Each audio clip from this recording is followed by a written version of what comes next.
Good evening. I'm really excited to moderate this panel tonight on a very important topic, private innovation for the social good. Can anyone guess how much US governments, local, state, federal, spend on just purchasing? Any wild guess? Anyone guess how much US government spend on purchasing? $500 billion. Getting close. Okay, I'll just say $2 trillion. So that's federal, state, and local, $2 trillion to buy anything and everything. Globally, that number exceeds over $8 trillion. Regardless of the side of the aisle you're on, and I know nobody here picks sides, we all want that money to be spent efficiently. Even more important than the money, it's that we want to make sure that we're effectively solving some of our nation's most pressing challenges that governments are trying to address, whether it's education, poverty, cyber warfare, healthcare. And the fact is, there are a lot of innovators, entrepreneurs, and businesses of all sizes ready to work with government to solve these problems. But they're often stifled by the process, the rules, the speed, the culture, you name it. And we'll hear some of that today. I really think of these as barriers to entry and barriers to innovation. These barriers are so significant that sometimes some of the best and most innovative companies don't want to work with government. And that's a loss for all of us. And personally, I believe this is an important issue because we're missing out on solving some of our biggest challenges. So what can we do to change that? Where every critical technology or solution out there is available for the public good. Luckily, our panel has all the answers tonight. So I'm going to go ahead and get the dialogue started. Do something quick here. And to help us set the stage for tonight's discussion, I'm going to ask each of our panelists to, in 1 minute or less, give us 3 words that come to mind when you think of private sector and government collaboration and why. So we'll start there, Jay. Slow, Byzantine, potential. Obviously, we know that government is hard to work with. There's a lot of barriers to entry, and a lot of friction in that process, and it limits the pool of candidates. But as you mentioned, $2 trillion worth of spend. If we are smart about how we spend that, we can make huge impact in society. And so I think this conversation is really about that. How do we harness that investment, which is really our dollars, in a very thoughtful and impactful way? Great. Seema? So mine are going to sound very similar to Jay's, which probably tells you that we might all be in agreement here. But the 3 that come to mind for me are very traditional. The partnership is very traditional. They're also quite opaque. I don't think there's much visibility into how government actually engages with the private sector. And the third is it's high potential. And that's a bit comforting that we both landed there because it suggests that there is potential for actually changing and really leveraging these relationships in a way that does good and make sure that the $2 trillion that we're apparently spending are effectively and efficiently spent. Great. John? So I'm going to say essential. Number 1, we have to work together if we're going to enact change. So that's, I think, key in number 1 of my 3. Second is it's evolving. I think we've come a long way in the President's Open Data Initiative, as well as other mechanisms to make government as transparent as it can be. And that's directly tied to that is our engagement with the private sector. And then third, it's still slow, right? So even though we have made great headway, there's still some room to grow and room to expand and room to make it better and to increase our engagement with the private sector. Great. Mike? Good high-level summaries. I'm going to change the approach a little bit. My 3 words are healthcare.gov. In both the really disastrous way, the problems that effort had in rolling out originally, and then in the miraculous recovery, right? Bringing in a bunch of innovative technologists, I think shows both sides of what's wrong with and where the opportunity is in private-public collaboration. Great. So I think there's some of the kind of the skepticism and the things that we see, and there's also hope. And I think we see that both in the government and kind of the private sector participants here. So there is hope. That's a good start. So, by the way, does anybody in the audience have any other words to add? Sure. High potential by precedent. Okay. Many examples already exist that aren't yet internet connected, that can be connected. And there is a complex wave of people who've done these partnerships already that you can build on. Okay. Okay. Great. So there's a lot of lessons to learn from. I'm going to take one more just to make sure we get to our panelists. I just have one word, digitization. That's great. And we'll definitely hear about that tonight. So, with that, actually, we'll go to digitization, and probably appropriate to go to Mike first. Mike, I had a chance to dig around on your website, and as I was saying to Mike earlier, I believe he knows everything that's on his website, on Cloudera's website. I found a couple of interesting stories. One was a story about Cloudera technology that's being used to predict and prevent veteran suicides, a hugely important issue for those who have served and for the country as a whole. Another story remarked about this, what the Singapore government is doing to create the world's first smart nation and provide more access to relevant data. So very different types of issues and goals.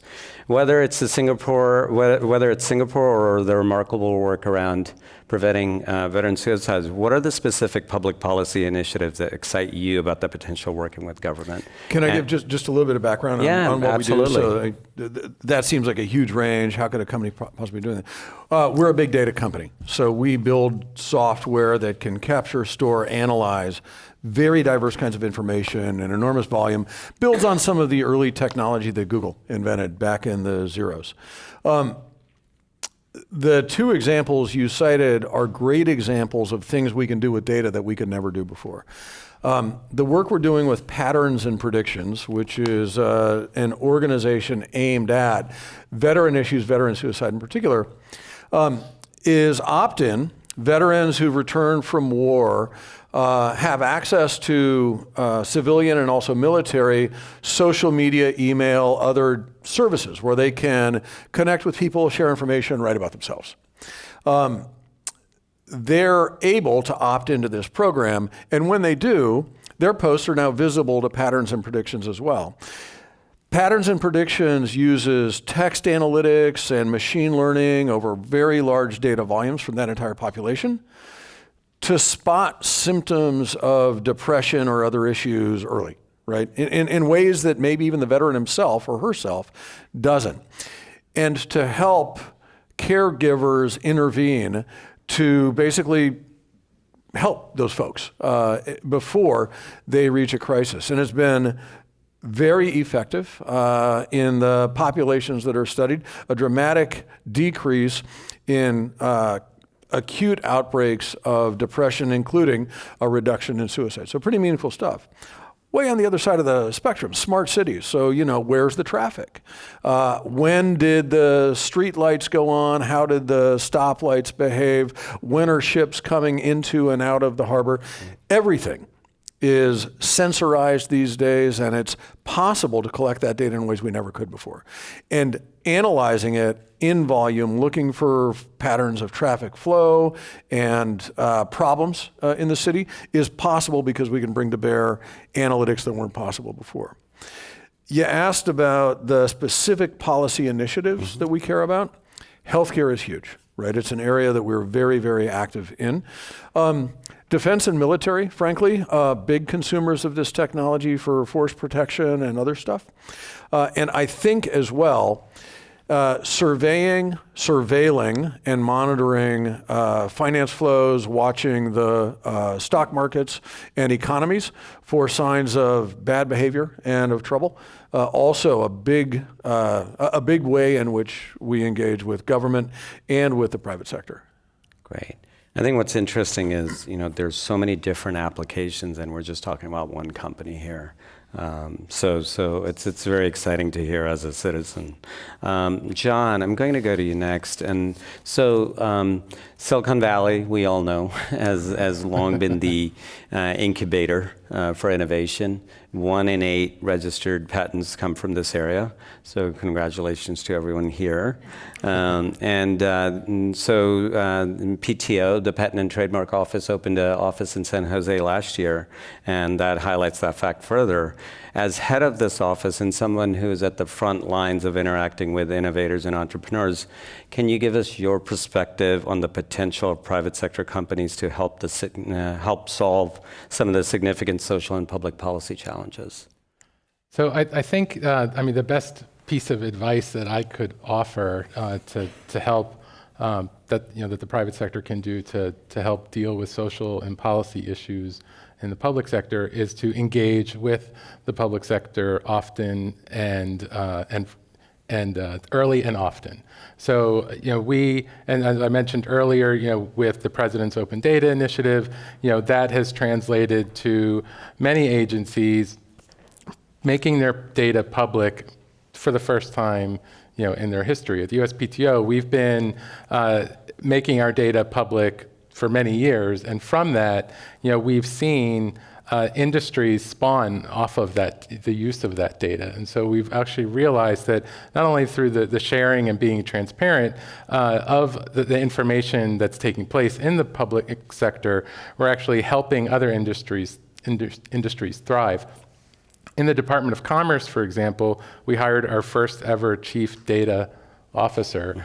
And just a couple weeks ago, Secretary of Commerce Pritzker was out here in the Silicon Valley meeting with startups and 5 startups she met with, and each of them use commerce data in a certain way, whether it be patent data, census data, weather data, manufacturing data, across the different bureaus at the Department of Commerce. And so the data that's being used now, the government data that's being used in the private sector, is helping to further and advance those business models. So one thing about having a regional office here on the West Coast, and specifically in San Jose, that gives stakeholders, specifically in the innovation industries, so that small businesses, entrepreneurs, big businesses, the opportunity to engage with the USPTO at even a deeper level. Not just flying to Washington, D.C. To raise a specific issue that may be of importance, but it actually gives us the ability now to host roundtable discussions here, get stakeholders at all levels to engage. You mentioned earlier about no one has a view on specific parties. Usually when it comes to intellectual property issues, it's usually not a partisan issue. The issues are between high tech and biotech, or between small companies and large companies. And so it's really important for us, which kind of goes towards my comment. My first comment is this: change can be slow when we're engaging in public-private partnerships, but a lot of that is because we try to strike the balance across our different stakeholder communities, and we can do that much more directly now that we have an office in the Silicon Valley at all levels, whether it be for small businesses and entrepreneurs, or IP stakeholders, or even at the international level. I'm just curious, is there one issue that rises to the top in terms of what you've seen as companies and different stakeholders have come to you? So, the issues of late have dealt directly. It's kind of a weedy, part of intellectual property law, but specifically with Supreme Court decision in Alice and how that changed the way our examiners deal with subject matter eligibility. So it's a kind of a weedy issue, but that's one that has impacted all stakeholders, those that are trying to gain entry into the system, because the way we review the applications now has changed a little bit. And so if you already had an application pending at the USPTO prior to when the Supreme Court issued the decision, all of that is kind of applied retroactively. So companies have had to find creative ways to secure their patent protection, or to kind of look at all the different forms of intellectual property as a way to protect themselves. Great, and maybe we'll come back to that. I have a couple of other thoughts. Seema, you've crossed both public and private sectors, as was mentioned in your intro. You and I had the opportunity to work together at the Center for American Progress on the economic policy team. Then you worked to help stand up the Consumer Financial Protection Bureau. I mention all of that because you've got perspective coming from both sides. So now you're at Plaid. I read the paper that you sent me, and I can't say I completely understood all of it, but maybe Seema can be kind enough to explain. But tell us how you think a company such as Plaid can make a difference in creating financial inclusion, and how does a partnership with government help you accomplish that goal? Yeah. So Plaid, just for background, has built a financial platform that sits on top of old banking infrastructure. And essentially what we do is we take that infrastructure and make it more pliable so that it's easier for big companies to communicate with new companies, and conversely for new companies to communicate with the old companies. So examples of our clients include Venmo, right, P2P. And when we first started working with them, they were tiny, and now they process 2 billion transactions a month or something. So really great growth story for us, but also a really great example of how things change over time. And the paper that Raj is referencing is actually about why consumer access to their own data is really important for preserving optionality in this ecosystem. And so when we talk about public and private partnerships, and we talk about how companies interact with the government, I'd say we're right in the middle of some of those conversations right now.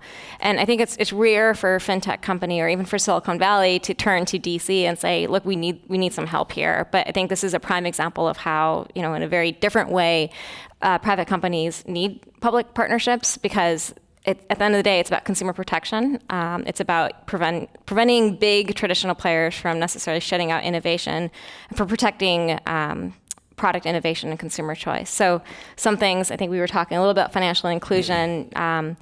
We have over 6,500 developers on our platform, and some of them are building really neat, innovative products like automatic savings matching. So if you save $500, they'll match you, and that's great for low-income families and encouraging positive behaviors.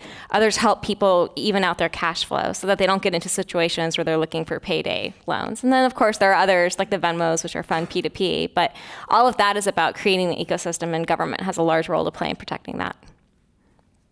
Great. No, it was exciting to read that, and I definitely got a different perspective of how a technology like this can really enable financial inclusion. Jay, as the Chief Innovation Officer of San Francisco, your role is to create, and I'm quoting from the website, lean government and an environment that allows innovation to flourish. You guys just stop. This is the most innovative person in San Francisco at the end of that. Respect. I've got some people back there. No, so we're excited to hear. Tell us some of the specific initiatives that you're undertaking that make it easier for companies like Cloudera, like Plaid, Yeah, absolutely. and others to work with government. Yeah, just to give a little background, so I was brought into this role, and the mayor created this role in January of 2012, and had some big supporters there from Code for America, Jen Palka and Tim O'Reilly, have been longtime partners of our city and across the country, driving innovation in government. And we see ourselves as a bridge with the broader community here in San Francisco and globally. How do we bring in new ideas, new approaches, talent? And we want a government that's more permeable, that's more collaborative. And so our focus has been really about those partnership models. What are those frameworks that we can establish to create value for everybody? And I'll share a few examples with you. One is around startups. They've been the engine of sort of change in so many other sectors, but the public sector. And if you look at Mary Meeker's latest presentation on the state of the internet, there's a slide that shows sort of the penetration of startups across different sectors. And the public sector is sort of the last frontier for startups. And yet, it's a huge commercial opportunity, right? Those numbers that you quoted. And we're often good customers, too. If you can actually sell to us, the retention rates are probably the highest across any other sector. But we know the barriers, right, the long sales cycles. So one program that we launched is called Startup in Residence. And it's a really interesting idea. Let's embed startups within government around specific issues that we've identified. And so traditionally, startups think of government as sort of a big do not enter sign. And we wanted to say, hey, actually, we can be great collaborators with you. And so we had nearly 200 startups from 25 cities and countries apply to the program. It's a 16-week voluntary program. 6 startups were selected, and many of them flew in from other parts of the world to be part of this program on a weekly basis. That demonstrates the value of being able to work with government and to create value. And I'll share one example. In SFO, if you actually fly to Terminal 2, you'll see these little iBeacons all throughout the terminal. And there's about 500 that were installed by union staff, procured in under 16 weeks. And they developed a system with a company called Indoors out of Vienna, Austria, to help visually impaired and blind travelers navigate through the airport. And so they created a whole new market for themselves, the airport, which is a multi-billion-dollar market. And they are seeing a lot of interest across different cities. That being said, 2 years later, the RFP is still being baked. And so we are now tackling that problem. And so we got a grant from the federal government, from Department of Commerce. We learned from that experience, and we're now making some procurement changes. So one thing that we did is that now it takes 30 to 60 minutes for a startup to apply to be part of an RFP. And for government staff, it now takes hours instead of months to generate an RFP. And so what we did is we combined 17 RFPs into one RFP, and we brought everything digitized. Like, why are we dealing with paper still? So everything's online, everything's in a cohort, everything's moving. So 17 challenges across 9 agencies, and we're working with 3 other cities, San Leandro, and West Sacramento and Oakland, sort of all as a cohort. And we're creating a brand and a global network. We've partnered with Amsterdam. They're just completing theirs. And so we have 12 other cities that we're starting conversations with. And it's really to send a signal to entrepreneurs that, hey, we're ready to work with you. Some cities, at least, are ready to work with you, and that we can be good partners. And part of that is training our staff. The vocabulary of startups, how do you work with startups? How do you de-risk that sort of engagement process? And also for startups, how do you work with government? Who's your economic buyer? What's an RFP? What is open data? All of those things. So we have a 16-week training curriculum as well. And we want that information for every entrepreneur, not just the entrepreneurs in our program. So we're digitizing that and putting that out there. So that's one of the programs that we are leading to try to drive public-private partnerships. Great. I think we hear a lot of good examples here. I'm just going to probe a little bit deeper and ask you all to think about, any other examples and something specific that, that really enabled that collaboration between private sector and government. And if you could, anybody could start, but what was something specific that we can take away that actually made this happen? Because we hear different examples like the ones you just cited, but sometimes, I facilitated a roundtable in Silicon Valley last year, where some venture capital firms, they said, we wouldn't touch government for anything, right? And our startups would bleed to death. So I'm just curious about specific things that you think enabled those partnerships. So actually, I can take the other side of that story and talk about, from the fintech perspective, a company that tried to work with the government. And so we, having spent time in the federal government and having understood how government spends and opportunities for our technology to add value, I was really excited about the opportunity for us to help prevent fraud, to create more efficient spend. And I'll give you 2 tangible examples of what we could do. So a couple months ago, 60 Minutes ran this special, and they said, there are these people that are taking and stealing identities and filing taxes for 10 people, and they're getting these tax refunds and running with the money. It's like, Plaid could totally solve this problem. We could actually analyze that this account has received 10 tax refunds. We could match the name on the account with the application, and problem solved. You're no longer sending the wrong tax refund to an account that already has 10 tax refunds. This is great. We'll save the government billions of dollars. And I'm a former tax lawyer and a former tax policy person, so I was super excited. I was like, great, I get to engage with the IRS. This is great. And having been there, I knew people in 18F and DDS, which are these new departments that Obama has taken a real interest in, partly, I think, to actualize some of the same sentiments that you were expressing, which is, how do we become more digital? How do we think about engaging with entrepreneurs? So ring up a couple of friends. Hey guys, I think we could save the government billions of dollars. What do we do? They're like, okay, well, you need to get on this thing called Schedule 70. And there's this procurement thing, but don't worry, we'll walk you through it. There's an incubator and a lot of the stuff that Jay was talking about. So we're like, okay, great. Well, we'll get on the fast track. We're going to have our hands held. We're going to be innovative and work with the government. Fast forward 6 months, and we're like, unbelievable. Like we can't do this. We're a small company, and they're talking about some other startups dedicating 5 people to going through this apparently more efficient process. We said, you know what, hands tied, and actually talked to Raj a little bit, and this kind of comes back to what I started off with, saying that it's a really traditional industry. It's opaque, and at the end of the day, it does still feel very relationship based. So as transparent as you want to say in RFP processes or these incubators, it's about meeting people, having them understand what you can actually do, and solving that way. So I think that it's great to hear these sentiments, because others, I don't even think we would have gone as far as we did and have the conversations that we're having now. But at the same time, I can say that from a startup perspective, trying to work with government or even federal government, maybe San Francisco's a little different. I think we're a little different. And you've got to start somewhere, so kudos to the people that are doing that. But at the same time, as a taxpayer and as someone who does care about the public sector, it's a little frustrating to think of how much the government could actually be doing. And a good example is, what's the last time you engaged with a government app? Like, do you guys have a government app on your phone? No? Do you have an app by the federal government on your phone? No, I have C-Click-Fix. Yeah. Which one? C-Click-Fix. It's real-time reporting of issues. Yeah. Oh, good. Okay, good. That's here in San Francisco, or is that a federal? It's everywhere. Okay. C-Click-Fix. C-Click-Fix, right? I'm being told to repeat the name. Okay. Okay, good. So that's great. I'm glad. I did a poll of my friends who were in DC, and they said, there is one federal government app, and it tells you if the government is open or not. And they pulled it out. They said, look, there's a snowstorm. It's closed. I was like, that's great. That's innovative. I think the counterpoint to that is we recognize that we're not good at sort of customer experiences and digital experiences. And so I think that when you talk about C-Click-Fix and other applications, we see our value add is a sort of a data broker, right? Where we have all this data. If we can actually unleash it, people can create great products and services on top of that. And so something we did for San Francisco, and it's sort of a number of cities, is we created a read-write API and said, we're not just going to share data, but we're going to let developers and others write data back into our systems for 3-in-1. So C-Click-Fix was a pioneering company working with us in a number of other cities. It's now in 50 cities.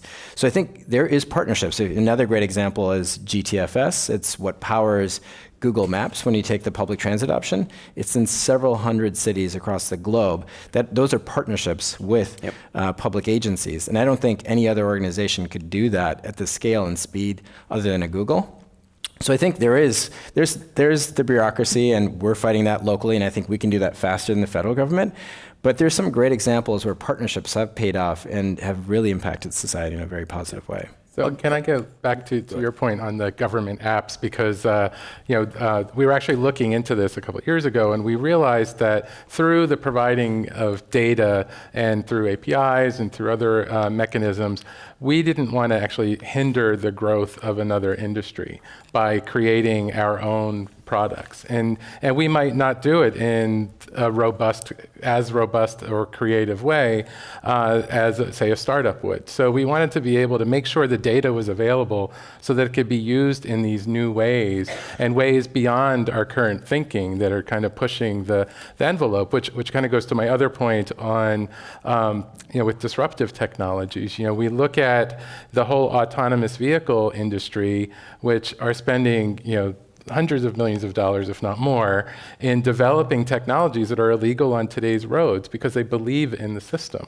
right? They know that eventually government's going to catch up, right? But at the same time, the government has to make sure that any regulations that are put in place, ensure the safety of our citizens, and it goes back to that balanced approach, across the entire stakeholder community, not just the one that wants to get their product, in the marketplace that's currently, against whatever regulation it is. And so we are very much willing and want to work with the stakeholder community, which is why I said earlier is, engage early, engage often, and also I think something that goes a long way is to work together, right? Not just between private-public partnerships, but look at other organizations that are out there that are trying to seek that same goal. For example, reform with autonomous vehicles, and do you really need a steering wheel if the car doesn't have a driver, right? So, but right now you have to have one, right? Because that's what the regulation says. So as you're trying to advance technology, bring the government with you. Can I pile on? I want to give another example that is not just government to a single company, but a community. We participated in something called the Precision Medicine Initiative. It's an initiative that President Obama kicked off about a year ago. Backstory is, ever since in the 1800s, we figured out that germs were not bad and caused a lot of disease. We've done research and we've created studies and we've looked at populations and we've tried to design treatments that make most people better, right? So for about 150 years, we've been doing medicine aimed at the average patient. But there aren't that many average patients. It turns out that there are a lot of diseases you can have that are unique to you, your specific genome or microbiome, where you are in life and so on. If you can sequence the genome of cancer, if you can understand the specifics of the health of an individual, you may be able to deliver a very targeted therapy that wouldn't be broadly effective, but that's unbelievably effective in that one place. And that's precision medicine, right? So use data, use technology, use a whole bunch of science to attack disease. If you're going to do that, you want to bring together a whole bunch of stakeholders, right? There's people that have a whole bunch of data about old disease treatments and how that worked. You've got genetic sequencing that we can do now. We can get genome sequences at reasonable cost. You'd like the pharmaceutical companies to get that data and also share what they know about molecular structure in order to target treatments better. When the president kicked this initiative off, really the goal was to bring together a great big group of collaborators. It's working well because, first of all, there's a very hard focus on science in this administration. It's great to see the National Institutes of Health and Centers for Disease Control, Centers for Medicare and Medicaid collaborating, sharing data. Obama's hired a bunch of Silicon Valley people out of Google, out of Facebook, elsewhere to join him. And I guess in a couple of weeks, DJ Patil, the US CDO, is going to be here speaking. That's actually going to be an awesome event. He's really good. You should come. That bully pulpit has encouraged companies like ours to get involved. And then it's not just us, right? We're a technology provider, but the data brokers, Cerner and other companies that have the electronic medical records have been enticed to participate as well. I think the administration has done a good job of focusing attention, providing some funding to NIH and others, but getting a bunch of companies excited and working together, not just through government, but with one another to attack these problems. It's pretty exciting. Yeah, so some of the things that I'm taking away here, you talk about early engagement, and that's not that different at the end of the day than what we do when we're working with any clients in the private sector, right? Collaboration and partnerships, definitely when you're taking on complex problems, and which seem to be some of the more complex ones that government takes on, it does require a lot of community engagement and participation or just stakeholder engagement. So, having said that, I'm just curious if you have any practical advice, other practical advice. First, Mike and Seema, from a private sector perspective, what are specific steps government needs to take to make it easier for companies like yours? And what advice would you be giving to Jay and John here? What do you want them to go back and do? I've already heard from these two about my bugbear. Procurement reform is the single most important thing that we can do. Make it much easier for small companies to engage with government. And I'm glad to hear that some of that's ongoing.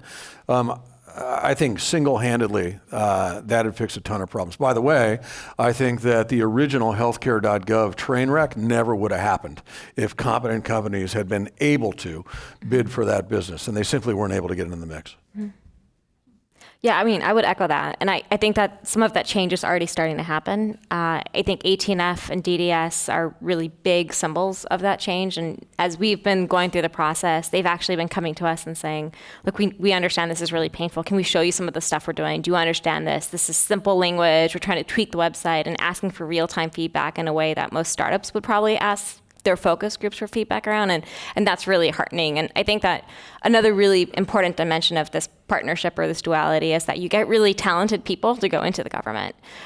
You saw this example with healthcare.gov. You had great technologists coming in, and you see this with AT&F and DDS. The government is now attracting really smart, great technology folks, and I think that you start seeing that change happen not only through the procurement process, but also in how they can engage with us and understand the technologies that can benefit the government. Yeah, I think the ending here was happy, and it's great that we managed to get that problem fixed. But if you have to call in Superman, right, you screwed up, right? I mean, it just shouldn't be that hard to start with. I think there's a couple of things that are really simple changes on the procurement side that doesn't require regulatory changes or anything. If you think about how we issue RFPs, they're really prescriptive, huge documents.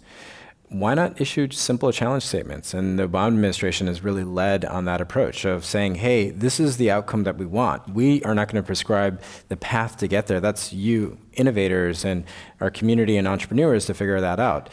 And that's what we did with our startup program. We had 17 challenges, really short. They were 2 paragraphs long. That took departments literally hours to produce rather than weeks and months to produce those highly prescriptive requirements. And that can change things. For a startup, you can now really understand, okay, this is how I can add value really quickly instead of parsing through a really long document. The other thing you can do is the contracts that we have are really, they're difficult for a startup to parse, right? So why not make plain language and balanced risk? Right now, we push all the risk and liabilities to external vendors. And if you're a big company, you can assume those risks. But if you're a startup, you can go under. So I think starting from a place that's a little bit more balanced and plain language, I think would go a long way. The other thing is, the process is broken, but can we at least give you a roadmap? I mean, let's do something simple like, here's step 1, here's step 2, step 3. Right now, you have to go through a number of government websites to figure out what's happening or work with brokers or people who know how to navigate the system. And that's fundamentally not fair. It limits the pool of participants, and that's something that we as Americans should care about. We really want innovators to participate in this program. We need to reform procurement. It's a really key area. And the term procurement reform doesn't sound like the most exciting initiative, right? To I'm anyone. pretty fired up. But you are. That's exciting to see. I thought I was the only one who gets fired up about that, by the way. What's interesting here is, though, we're hearing lots of really exciting examples, and I definitely have one having worked with government in terms of the kind of challenges that are really interesting, right, that we have to solve, and it really tests our ability to innovate, our ability to think creatively, our ability to bring people together. So my last question... Can I just chime in real quickly with a question? Because when it comes to procurement, and I'm sure many of you have engaged with the federal government on procurement issues as well, did the federal government like the procurement process that they were imposing on you? I mean, everyone I talk to on the procurement side, is equally frustrated within the federal government as I hear from stakeholders outside the federal government. So it's complex, it's time consuming. I do see the impact that a procurement process has on the end product, and I think that that is something that probably could use some additional attention. Yeah, no, definitely. We see that. People on either side, they're not happy with it, but there's also not a real solution because of the politics involved. And just any words of encouragement. I'd also, we're going to start taking questions soon, so there's a mic up here. If anybody wants to if we can line up there, and we'll start taking audience questions. But what are words of encouragement based on you've cited some great examples, right? Yes, there are challenges, there are issues, complexity, but what are your words of encouragement on why more companies, others, should really be at least looking into government and collaborating with government? So I really liked Seema's comment, and it was something very much on the forefront of my mind as well, to help change the system and to help broaden perspectives within the federal government, become a part of it. And we've just been, just very impressed with the caliber of people that in the recent years that have come to the agency, not just my agency, but I've seen across the federal government, true experts, leaders in their field. I mean, here we have, the U.S. Patent and Trademark Office, America's Innovation Agency, whose, undersecretaries worked in, the nation's largest high-tech industry. So they have the experience, they understand the perspective, they know what needs to happen to the system because they ask themselves, if I was head of the PTO, what would I do? And based on their private sector experience, and bringing that into the public sector is key. It's the way to help transform. Great. Yeah. Anyone else? I would echo what John said, and a little bit glib. Oh, that damn government! It's just such a problem to do business with. But look, Spoken by the 27-year-old federal employee. the buyers in the federal government are exactly as frustrated. They'd love to be able to go and engage with more folks. What's been encouraging to me is to watch agencies and the government generally create workarounds. Right? Procurement reform is like reforming the tax code, right? I mean, it's complicated, and there's a bunch of people with a real stake in the way it works right now, and by God, they're going to defend it. And yet, a bunch of the agencies we work with have found ways to engage high-tech Silicon Valley companies that simply couldn't have figured out how to navigate traditional procurement. So I think that's super encouraging. And if we can use those lessons to create workarounds or shorter paths more broadly, we can swipe ideas from one another. I think that'd be great. And it is starting to happen. Right. I'll just add, it doesn't always have to be around this sort of commercial arrangement structure around partnerships. So we are asking, people in San Francisco to help us with challenges that we have. So, for example, we shared the need for analysis on our 911 calls, and we didn't know why it was skyrocketing. And so we asked Google to help us, and they sent 4 data scientists in for 16 weeks to analyze. And the upshot was butt dials. That was the cause of all of this. And so, that insight and the data analysis skill sets that they had, we didn't have those capabilities. Yep. So I think there's a broader calling here for people who live in San Francisco who care about their city. How do we work together on these societal issues? It's not government's job necessarily. It's too big often for any one organization or sector to tackle. Great. Well, thank you. We'll go ahead and start with the questions. One of the then. things in California that we're dealing with is what happened in Yosemite with the trademarking of Ahwahnee and Curry and Yosemite National Park. And I was wondering if in the Patent and Trademark Office, if there is a notion of public trust, that there's some places where things are not for sale and you can't go around and patent them, sort of like a laugh test. Because essentially what's happening is that we're reading, no matter what media, whether it's electronic or newspapers, old newspapers, that this is going to be a long legal battle, this thing. And the thing is, you have a public asset and you've got a private business that wants to privatize the worth and take it out of the public sector. And what do you think about that problem of, here we are leveraging public value? Sure. John. So not to conflate patents and trademarks, but the trademark issue with Yosemite right now, it's pending legislation, so I can't really comment on it. But at the same time, I do, I hope it's not a long battle. So I'm optimistic that it's not going to be a long, drawn-out battle. But it is, there's unfortunately not much I can say about it, except that it's, I understand your concern. I share it personally. When it comes to the patent system, though, once it's in the public domain, you can't get a patent on it. The trademark issue is separate from that. Can I just pile on very briefly? And I want to Sure. John, I won't be the first guy John has heard say this. Yeah. I'm a software engineer, and like a lot of software engineers, I think software patents are an absolute disaster. Never should have been permitted in the first place. And I wish that we would stop issuing them. Given the IP legal regime we've got, I'm really pleased that the USPTO is adequately staffed to review these things and so on. So I think, good for you, do that job. But I do think I make a living because of intellectual property law. I think it's incumbent on all of us to deliberate all the time about what IP really is and what sorts of IP we should permit, and from time to time to amend the law to recognize new truths. And so I sympathize with your point on Yosemite. I feel it pretty strongly in another domain. In the meantime, though, I think the USPTO has to do the job that it's been chartered to do. So, and I'm just going to add 2 cents to that because because we could probably spend a whole panel talking about this. So it actually It sounded like a conversation over beer.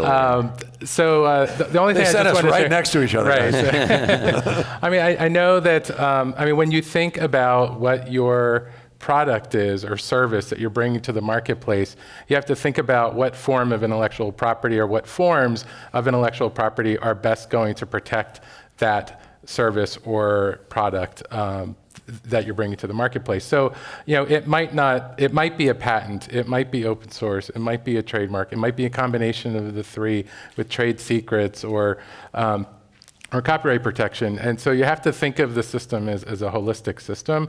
But I do like to think of our patent system of kind of its own sort of open source. I mean, it's based on full disclosure, right? The patent system succeeds because you get a patent, it's a quid pro quo. You get a patent once you tell the world how to make and use your invention, which is very similar, in concept with open source, where you're like, here's the thing that you can use and here's how you can use it. And so I think there's a lot of parallels there. And when it comes to software, the verdict's still out. I think it's very difficult to dissect software from the actual hardware that's running the software and how that's actually transforming, how software can transform a device to behave in a completely different way. Longer conversation. Yeah. My concern is whether or not the patent is used as a cudgel to prohibit competition. But again, we should take this discussion. Sounds like another panel, Marissa, that you need to organize. If we can keep the questions just brief and direct. And actual questions. Yes. So, I'm sorry. Thank you all for being on the panel tonight. My name is Carlo, board president for Inforum, on the board of the Commonwealth Club as well, in technology, trying to do social good and make it profitable. But question, how can we get more tech entrepreneurs to, lack of better word or vocabulary here, to care about changing government? I think we've demonstrated they want to. And we had a voluntary program, 200 startups applied, and they were just amazing talent. So they want to work. They just don't know how to work with government. So we've made it really difficult. Schedule 70 and these just Byzantine processes. So I think the onus is on government to really think about how do we become better stewards of public dollars. And it's not just about, ethics and, waste. It's about innovation and about how do we use these dollars in the right way. And I think it's about making it easier to broaden that pool of people who can participate. The next best idea could be somewhere in your community. It doesn't have to be coming from a Fortune 500 company. So the work is on us in government. And I think we need to hear from entrepreneurs, hey, we want to work with you, but you guys are really hard to work with. Please, change. We want to work with you, but you're really hard to work with.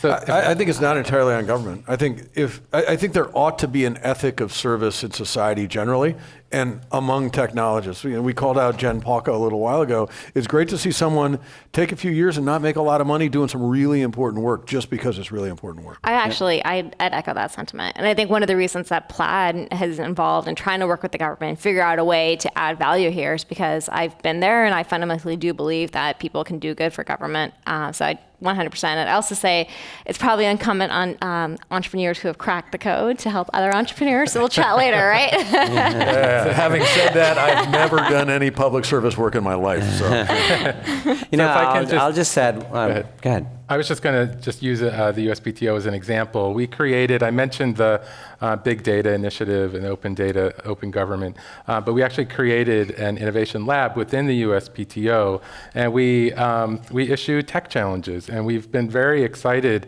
with the response that we've got from the startup community. We like to call this Innovation Lab a startup within the USPTO that focuses on technical problems that we have at the agency and are issuing these challenges to help us solve them. And other departments are doing the same thing.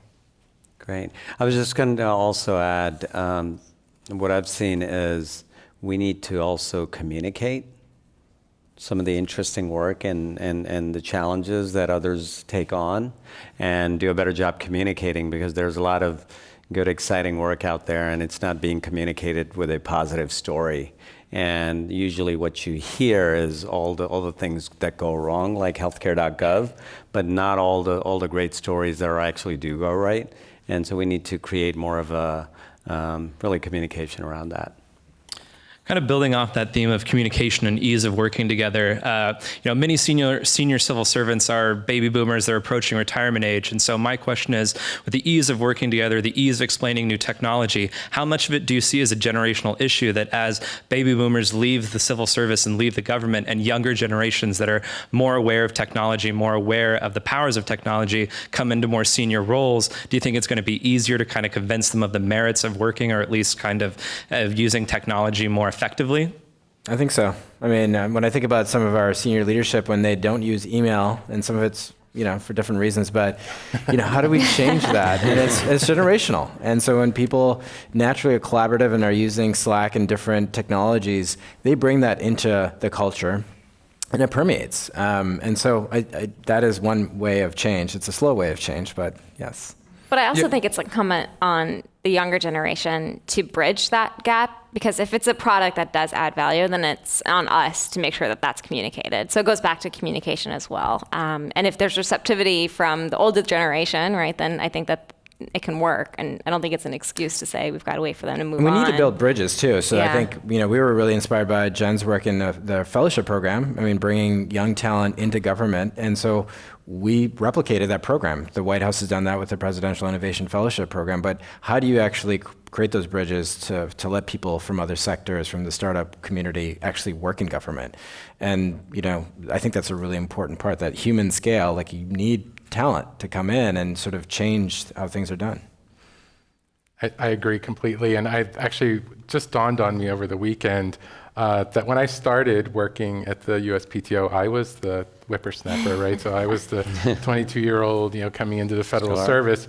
And I had just graduated college. I'm used to working on a computer, and I started working at the USPTO, where we searched in paper, we hand wrote our office actions, we turned them into a typist, and there was 2 terminals where we could do some online searching, and we could use that terminal to also type up an action. And literally, we stood in line.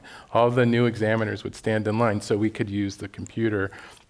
Now that we look at, we have one of the biggest data warehouses in the federal government of our patent portfolios, and how we've transformed was also because the workforce helped that transformation take place. So I think we just need to recognize that it's not just the current new generation; it's every new generation that's hired into the workforce and to being receptive to fresh ideas. Great. Hi. So my name is Sarah, and I'd like to ask a question about the another side of the procurement process. So I'm a design strategist for a government vendor, and one of the things that I've seen is that a lot of state and local governments, their pain point is not necessarily just getting tech in the door, but it's also maintaining it, configuring it, keeping it updated for 6 months, 12 months, 2 years, 3 years, 5 years. I was wondering basically what you guys' experiences has been with startups and new technology, kind of not just coming into the door, but then also working on contracts that may be like 3 to 5 years out, or may need maintenance over the course of that whole time. What's been your experience around that? I mean, I think cloud computing has changed the game, and we don't have to worry about maintenance, right? So a startup that is a two-person shop can provide services to a big agency or a big government. And for us, it's a huge shift, right? We don't have to have the resources to manage servers, to manage updates, et cetera. That sort of legacy model, and it's obviously transformed. The private sector is definitely driving change in the public sector as well. From birth, we were doing business with insurers and big banks, and they had the identical concern, right? You're going to bring on a software solution. You're really making a bet on 8 people in San Mateo, California. And the answer is you pick the right problem, and if that solution's a good one and you're willing to run some risk, then it makes sense to do that. And hey, by the way, as that dinky little vendor, I want a customer, right? So I'm desperately going to service those guys. I don't think that concern is unique to government, but it's a legitimate concern, right? And it's on the buyer to weigh the value of the innovation versus the downside risk of, a company that's not going to grow up.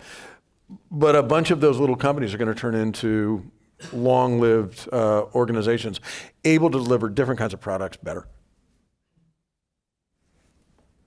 Great. Really cool discussion. Thanks so much. So a lot of what you were talking about had kind of an infrastructure-y feel to it, to the extent that, kind of having the right rules and regulations and procedures and stuff in place so that the right people come to the table seems pretty vital. But the question is, from a government perspective, if you get the right people to the table, to what extent is it right, or are there opportunities for the government to kind of play a little bit of favoritism with the incumbents? Because there's got to be situations where you bring people in, especially if you're bringing in a lot of people doing different things, and there are certain people, companies, whatever, that where it really is much better for those people to thrive than not, and maybe some others. So that's the question, really, favoritism or kind of helping to kind of individual players along.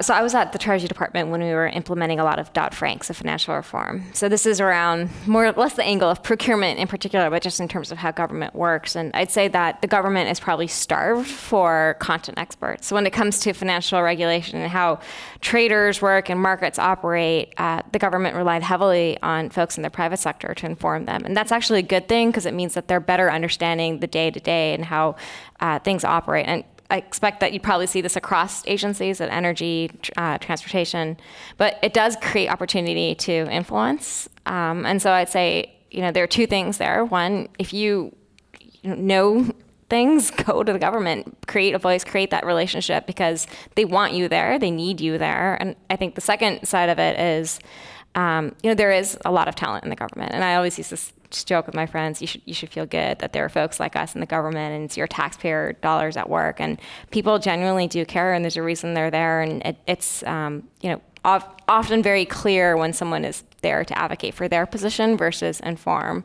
So yes, there's room for favoritism, but hopefully things like kind of public spend forum and other, openness around procurement and different rulemakings make that more transparent and less an opportunity for undue influence. Hi. So crudely, you can like define the political left and right by which of the public versus private part you mistrust more. And I think a lot of what's been talked about is how to alleviate a lot of the mistrust from a conservative's point of view, like, government is slow and whatnot. But what about the concern from somebody who's like leftist, like that corporations are fundamentally bad entities, and the idea of a good corporate citizen in a way that, like, we're talking about now to create social good doesn't exist? And partially, isn't the point of rules and regulations in the first place to make sure that corporate citizens stay in line, right? So how do you deregulate and still maintain, good mechanisms to make sure people don't hurt other people? I mean, one of the things that we've done is sort of collaborate pre-RFP, right? There's not a lot of regulations there, and you can do a lot of innovation. You can experiment, collaborate, and learn from that period of sort of trying out new technologies, new approaches.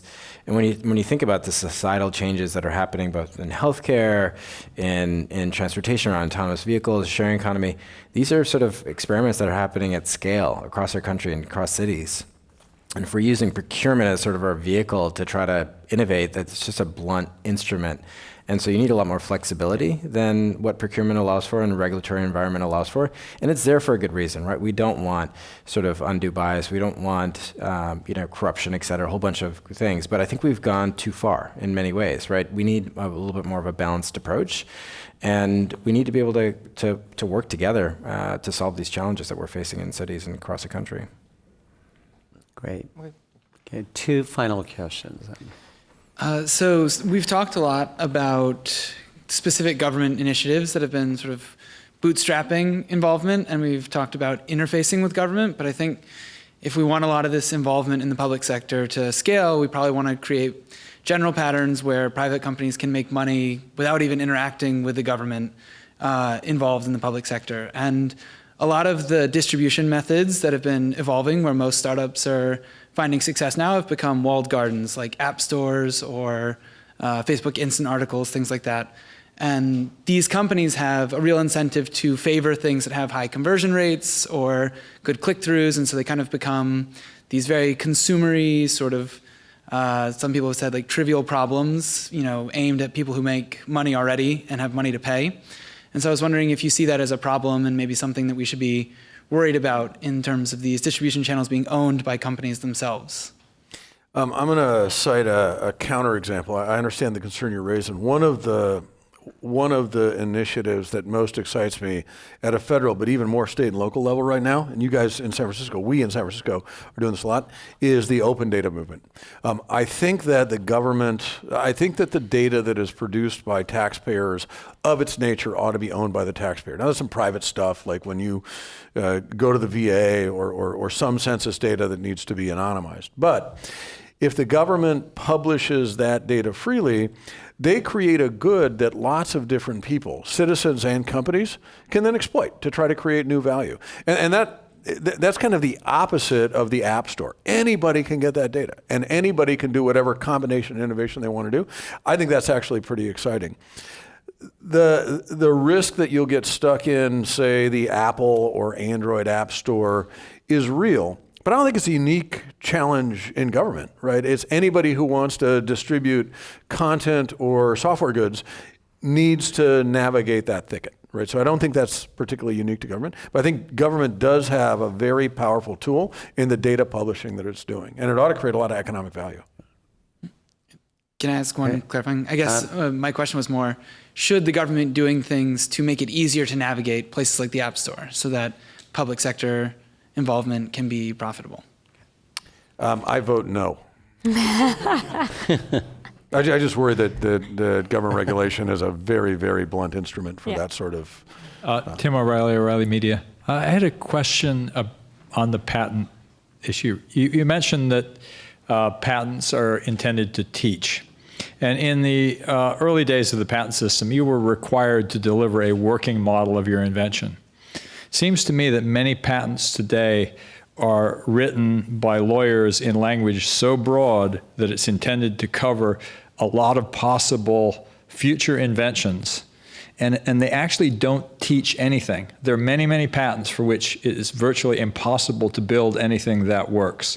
Have you guys thought about, particularly in the area of business model and software patents, actually requiring a working model again? Because in the case of a software patent, if you actually had to deliver, a working program, I think it would utterly transform software patents. Sure. So for the group, the standard that the examiner uses to determine whether or not the description is sufficient, right? So these examiners specialize in the technology that the applicant's seeking their patent protection in. And so they're considered kind of the ordinary artisan, someone of ordinary skill in that technology. So it's not, the abstract is written so that anyone of any skill in technology can understand what the invention is. But to make and use the invention requires a higher level of skill. So that's the standard the examiners use when they read through the specification. If they, believe that it's possible to make and use the invention, they won't question it. If they don't, they will question it in the prosecution record. So it does get to kind of another weedy part of patent law, so I don't want to spend too much time on it here, but perhaps I can talk to you more about it afterwards. All right, thanks. So in the interest of time, and thank you for all the questions, this is a great dialogue. So I'm going to end by asking each of you your 60-second idea to change the world. So Jay, why don't we start from that side and come this way? All right. Something that's sort of top of mind for me, universal internet. We have over 100,000 people here in San Francisco. 1 in 8 San Franciscans that have no internet access. 15% of our youth have no internet access. And so if we're going to create an equitable future for our youth and to be able to create a level playing field, we need to ensure that they have access to the most essential infrastructure for the 21st century. To me, it comes back to the youth as well, and giving each of them role models that they can relate to. I think it's huge for the country that we have, our first Black president here, and the role models and the hope that it creates, and the vision for what these young folks can be is critical. Both very good points. So my kind of vision for the world, though, is a patent system that works for the world. And right now, every country has its own patent laws. We work very closely with the industrialized nations as well as the developing nations to help them strengthen their IP protection.